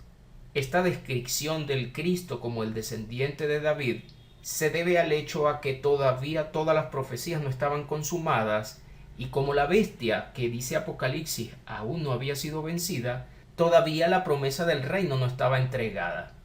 Cuando el ángel se le acerca a María, le dice que ese hijo que engendraría sería grande y sería llamado Hijo del Altísimo, y el Señor Dios le daría el trono de David su padre, y reinaría sobre la casa de Jacob para siempre, y su reino no tendría fin.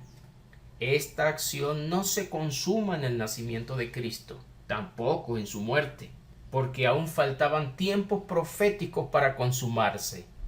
El lugar donde hemos leído que tendría efecto este cumplimiento sería en el toque de la séptima trompeta según Apocalipsis 11:15, lo que nos permite entender que cuando Dios hablaba de confirmar el trono a David y establecer su trono eterno, estaba haciendo referencia a la segunda venida del Señor, donde se sentaría en su trono de gloria.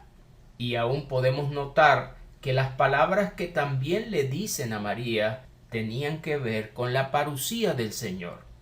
Por eso el Cristo nos contó en Mateo 24, en Marcos 13 y Lucas 21, que el Señor vendría en las nubes en tiempos de esa generación para abrir las puertas de ese reino. Sin la segunda venida del Cristo, aún no estaría consumada la promesa al rey David, y mucho menos la promesa a esa casa de Jacob, que según Romanos capítulo 11, versos 26 al 27, sería con esa casa con la que Dios confirmaría el pacto y quitaría sus pecados, abriéndole también las puertas en esta nueva era a todos los gentiles que quisieran venir a ser parte de ese nuevo pacto. David dijo antes de partir, según 2 de Samuel 23, que la roca de Israel le había hablado y le había dicho que habría un justo que gobernaría entre los hombres. Este justo, que hace referencia al Cristo, sería como la luz de la mañana, como el resplandor del sol en una mañana sin nubes. Por esta razón, Cristo en Apocalipsis capítulo 22 verso 16 asegura que Él es la estrella resplandeciente de la mañana, porque después de un día terrible habría luz, como nos cuenta Zacarías en el capítulo 14 y aún Isaías 60. David sabía que su casa no era así para con Dios, es decir, que no eran justos sus hijos, y vemos que Salomón terminó adorando a dioses extranjeros. Pero Dios le había hecho un pacto firme a David, pacto perpetuo, y sería guardado. Ese pacto permitiría florecer toda la salvación y el deseo de David, salvación que no está consumada todavía al escribirse Primera de Pedro 1:5, sino que sigue hacia el futuro de esos escritos, aunque no muy distante, como nos contó Romanos en el capítulo 13 verso 11, porque según este mismo texto de Samuel, antes de activar toda la salvación, los impíos serían todos arrancados como espinos y del todo serían quemados en su lugar, lo cual nos vuelve a llevar el pensamiento sobre la destrucción de estos malvados y soberbios, de lo cual habló Malaquías en el capítulo 4, refiriéndose a un día terrible del Señor. Esta es la causa por la cual en 2 de Pedro 3, haciendo énfasis a profecías antiguas, muchos terminarían burlándose por la gran tardanza, porque si ve esta historia, aún desde Enoc estaba prometido el juicio sobre estos impíos. Pero el día del Señor no estaba distante a este planteamiento que sucedería en tiempos de esa generación, como hemos estado observando. Ahora podemos entender mejor por qué es tan importante el toque de la séptima trompeta para que el Cristo pudiera reinar por los siglos de los siglos, y según vimos en el capítulo 10, esa misma trompeta consumaría el misterio como fue anunciado a todos los profetas. No trate de darle ninguna explicación a Apocalipsis si no va a revisar todas las profecías antiguas. Es un error que muchos cometen, tratando de ajustar el libro a pensamientos fuera de estos espacios territoriales de los que nos venía hablando todas esas profecías, e inclusive alejados de esa tierra amada por Dios llamada Jerusalén. Y no olvide que según Apocalipsis capítulo 22 verso 10, cuando este siervo Juan tiene esas revelaciones, se le dice que no sellara las palabras de la profecía de ese libro, acción contraria a lo que habían hecho con Daniel en el capítulo 12, donde le habían mandado a sellarlo porque todavía faltaba tiempo. Pero en este caso, el libro no debía ser sellado porque el tiempo estaba cerca. El Señor vendría pronto y todo ese galardón del que hemos estado hablando, al igual que la recompensa según las obras, sería entregado en esta venida. Podemos hacer un pequeño resumen de todo lo que tendríamos o no tendríamos en el momento de distorsionar el pronto de Apocalipsis. Si este adverbio de tiempo no era literal y aparentemente sigue en el futuro, entonces aún Cristo no ha puesto a sus enemigos debajo de sus pies, porque aparentemente la séptima trompeta no ha sonado. Aún no se ha consumado la profecía de ese Salmo 116 e Isaías 63, los cuales hablaron de esa ira del Señor, donde inclusive lo verían con la ropa teñida de sangre. Ira que según este salmo sería después de ser sentado a la diestra del Padre, lo que hace que no podamos relacionarlo con ninguna ira antes de Cristo sentarse en ese lugar celestial. Aún no se habría consumado la salvación anunciada en Isaías 25, 8 y 9, como también nos cuenta Hebreos 9, 28, la cual tendría lugar en esa segunda venida del Señor. Y de igual manera Romanos 11 del 26 al 27 nos contó que cuando viniera de Sion el Libertador, el pacto estaría completo y ese perdón de pecados en el momento de quitar la iniquidad, dando cumplimiento a la profecía de Daniel 9, 24 al 27, donde todas estas expresiones fueron promesa. Si Cristo no ha venido, aún no se ha realizado entonces la siega que Mateo nos está contando en el capítulo 13 y también nos cuenta en el 25. Y por lo tanto, el reino preparado desde la fundación del mundo no habría sido heredado todavía. Si Cristo no ha venido, nos cuenta esta cita de Mateo 25, entonces todavía no se ha sentado en su trono de gloria para poder confirmar eternamente el trono de David. Si no ha sonado la séptima trompeta, entonces todavía no se ha consumado la profecía de reinar eternamente, como leímos en Apocalipsis 11, verso 15. En tal caso, la cuarta bestia tampoco habría sido vencida, porque según Daniel 7, era un requisito indispensable antes de la entrega del reino debajo del cielo a los santos.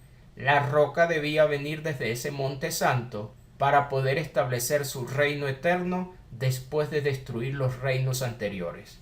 Lo puede leer con firmeza en Daniel 7, versos 17 y 18. Si Cristo no ha completado esta victoria sobre la bestia y no ha establecido aún su reino eterno por no haber vencido a todos sus enemigos, tampoco los santos lo pueden haber heredado debajo del cielo. Es imposible que lo obtengan antes de Cristo consumar victorias. Si Cristo no ha venido, entonces podemos decir que todavía no ha entregado el reino al Padre. Los santos no pueden resplandecer en él, como vimos en la cita de Mateo 13. Y por lo tanto, según Mateo 26, todavía no se puede beber del fruto del nuevo pacto en ese reino del Padre.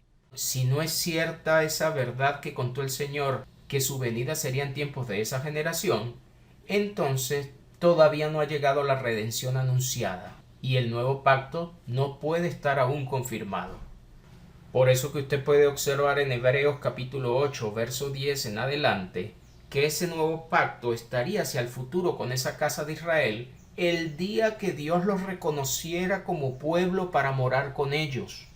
Acción que todavía Apocalipsis 1.3 nos cuenta hacia ese pronto futuro, donde Dios los reconocería como pueblo para morar con ellos, una vez que descendiera la santa ciudad de Jerusalén desde el cielo, después de que cielo y tierra fueran conmovidos para generar unos nuevos, tal cual Isaías 65, versos 17 al 19 nos cuenta que Dios crearía esos cielos y tierra nueva y de lo primero no habría más memoria, para gozarse y alegrarse después de eso con su amada Jerusalén. En caso de que este pronto no sea literal, todo esto sería parte de lo que no estaría consumado. Y para no hacer sentir que Cristo le entregó una especie de mentira a sus discípulos usando un pronto no real, entonces todas las sintaxis que indicaban cercanía deben ser entendidas desde una alegoría. ¿Cree usted que así era? Si el pronto de Apocalipsis no reúne este requerimiento literal, no estaría consumado aún todo lo que nos cuenta Apocalipsis 21. El tabernáculo de Dios no habría sido extendido todavía sobre su pueblo, y si desea seguir investigando, esta extensión del tabernáculo para reconocerles como pueblo estaba anunciado en Ezequiel 37 desde el 24 hasta el 28, donde Dios, después de unir a las 10 tribus del norte y a las 2 del sur, los traería nuevamente a su tierra para entregar la herencia que había sido prometida a todos esos descendientes de Abraham, según el Salmo 105 desde el 8 hasta el 11. Promesa que tendría que ver justamente con la tierra que heredarían de manera perpetua. Pero para podérsela consumar, debía finalizar la dispersión que, según Daniel capítulo 12 verso 7, era una de las señales del tiempo del fin, y que a la vez tendría que ver con parte de la promesa que el Señor le había entregado a David, como podemos leer en 2 de Samuel 7 verso 10, donde Dios dijo que le entregaría esa tierra a su pueblo, haciéndoles estar seguro para que los impíos no lo afligieran más, y que también la vemos muy bien profetizada en Isaías capítulo 11, donde asegura que esa raíz de Isaí haría volver a esos desterrados. Sin embargo, no vemos este fin de dispersión en el año 33 para dar cumplimiento a esta profecía de Isaías. Y todavía al escribirse Santiago 1.1 y Primera de Pedro 1.1, estos expatriados de las 12 tribus de Israel aún se encontraban dispersos, y solamente según Mateo capítulo 24 verso 30 en adelante, la segunda venida del Señor haría reunir a esos escogidos de los cuatro vientos para poder completar la promesa que había sido anunciada en Isaías 11. Pero antes de consumarse estos tiempos, primero debía limpiar esa tierra, realizando la siega que había sido anunciada. Cuando llegara el tiempo de consumarse lo que Mateo 24:30 nos cuenta, asegurando en el verso 34 que todo eso sucedería en tiempos de esa generación, el Señor reuniría a sus escogidos, y de ese grupo tomaría una primicia que nos habla muy bien Apocalipsis 14, pero también deja claro que otra parte sería dejada. Y venía hablando de dejarlo en el molino donde estaba y en el campo donde se encontraban. Estos que serían dejados serían los encargados de extender la justicia a otras naciones, ya que como dijo Isaías en el capítulo 2 del 1 hasta el 3, cuando Sión y Jerusalén fueran exaltados, muchas naciones vendrían a ella a querer andar en esos caminos de Dios. Y aún Zacarías en el capítulo 8 también aseguró que vendrían habitantes de ciudades a implorar el favor del Señor, al punto de afirmar en el verso 23 que hombres de las naciones, de toda lengua, tomarían del manto a un judío diciendo: iremos con vosotros, porque hemos oído que Dios está con vosotros. Muchos pensamientos paradigmáticos se producen por no poder comprender cuál sería el fin de reunir a estos escogidos. Pero para esos pensamientos futuros y alegóricos, también habría que preguntarse, ¿dónde serían dejados entonces?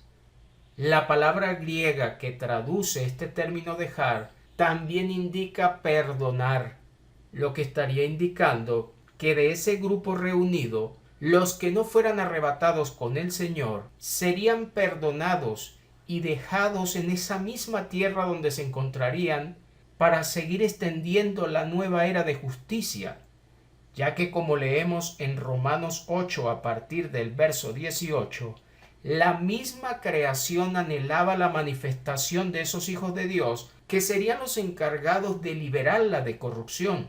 Pero según el verso 23, todavía el apóstol Pablo, al escribir esta carta cercano al año 58, asegura que también anhelaba esa adopción, porque dicho reconocimiento como hijos solamente estaría consumado al cumplirse Apocalipsis capítulo 21 verso 7, donde los vencedores de esa gran tribulación que nos cuenta inclusive Mateo 24 y que nuevamente reafirma Apocalipsis en el capítulo 7 a partir del verso 14, esos vencedores serían reconocidos como hijos para Dios morar con ellos en el mismo momento en que extendiera Dios el tabernáculo sobre esos hombres. Dejo en la pantalla la cita de Apocalipsis 21 para que la pueda comprender. Vi un cielo nuevo y una tierra nueva, porque el primer cielo y la primera tierra pasaron, lo cual daría finalización a la ley según Mateo 5:18. Y el mar ya no existiría más. Recuerde que según Daniel 7, el mar representaba ese abismo de donde subían las cuatro bestias que atacarían al pueblo. Y al decir que no existiría más, es porque una vez establecido el reino eterno, ya no habría bestia que atacara a los santos. Y yo, Juan, vi la santa ciudad, la nueva Jerusalén, descender del cielo. Aquí le llamó nueva, porque según leímos en Isaías 62, Cristo entregaría un nuevo nombre a esta Jerusalén para que las gentes vieran la gloria que Dios derramaría sobre ella en ese primer siglo.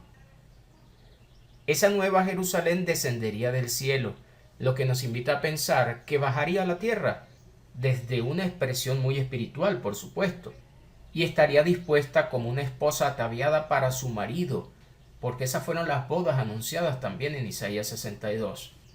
En ese momento una voz del cielo diría: He aquí el tabernáculo de Dios con los hombres, no con los ángeles, sino con los hombres, porque serían tiempos que todavía se vivirían en la tierra, por supuesto, en una relación en espíritu y verdad. Y en ese momento Él, o sea Dios, moraría con ellos serían su pueblo y Dios mismo estaría con ellos como su Dios, tal cual era la promesa de ese nuevo pacto que podemos encontrar en Jeremías 31 y en Hebreos capítulo 8 verso 10, acción que todavía no está consumada al escribirse 2 Corintios 6 a partir del verso 16, porque según podemos notar, el 7.1 asegura que todavía era una promesa, y esta carta está escrita después del año 50. Ese pacto también les traería el reconocimiento como hijos. Por eso en el verso 7 de este capítulo 21 de Apocalipsis, usted podrá notar que los vencedores serían hijos de Dios. No pretendo que me crea, lo escrito en la Biblia es autoridad del Espíritu.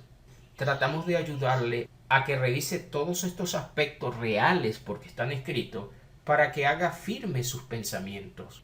Pero recuerde, tenga mucho cuidado con cuál es la línea que va a escoger. Trate de que no sean los paradigmas o dogmas establecidos por mundos religiosos los que por miedo a que le quiten sus coberturas terminan siendo aceptados por muchos creyentes. La verdad debería ser una sola, y según 1 Corintios 1:10, lo escrito nos debe llevar a tener una misma mente y un mismo parecer. Espero en el Señor pueda escudriñar con detalle lo mostrado, y después de colocar toda esta verdad sobre la mesa, termine en el Espíritu tomando su propia decisión. Cristo Jesús me le siga guardando en su inmenso amor.